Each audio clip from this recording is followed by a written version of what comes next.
Tungkol ba kay Jessie ito?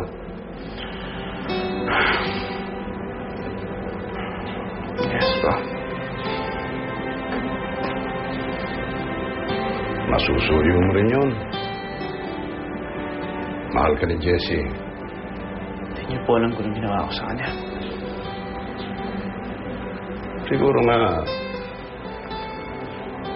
Siguro nga wala akong alam sa mga nangyayari.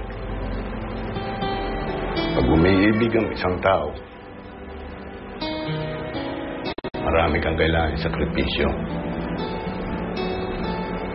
Kasi hindi lang isang taong naapektuhan eh. Lahat ng mga nakapaligid sa'yo.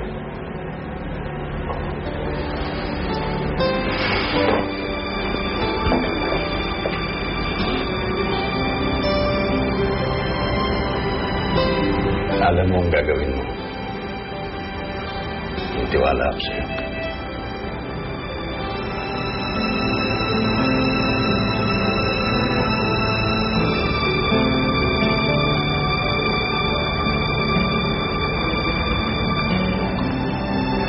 Tandaan mo lang. Nandito kami. Ako. Si Mamita, ang mama mo. Nandito kami para sa'yo. Mahal ka namin, Justin.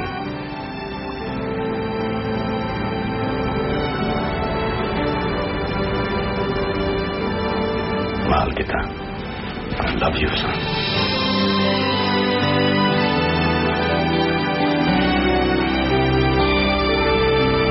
Thanks, pa.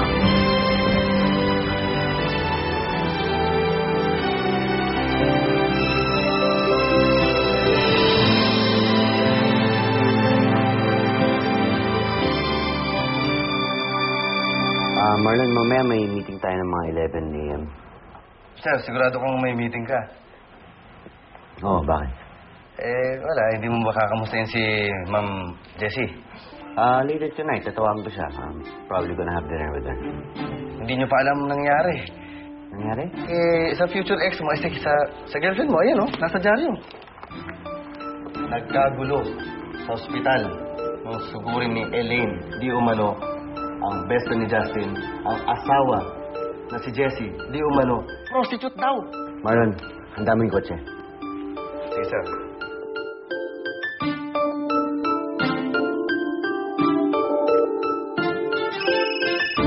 Hello? Jessie, are you okay? Okay naman ako. Huwag ka mag-alala. Pero kung gusto mo makipagkita... I want to see you now. Sundin kita, ngayon din. Sige. Bye. Sino yun? Luigi.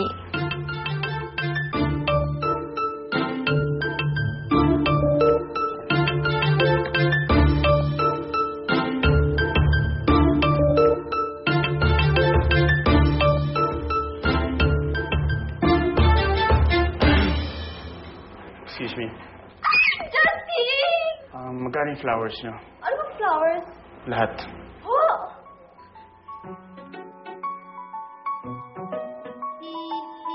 Jessie, bubusin na sa labas. Baka si Luigi na yun. Sige, sige na. Sige. Sige mo, ano ka na?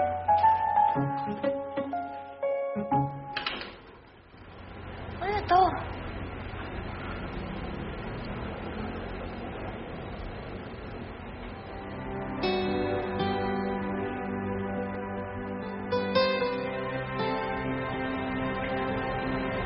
Anong ginagawa mo dito, Justin? Ba't ang dami mga bulaklak?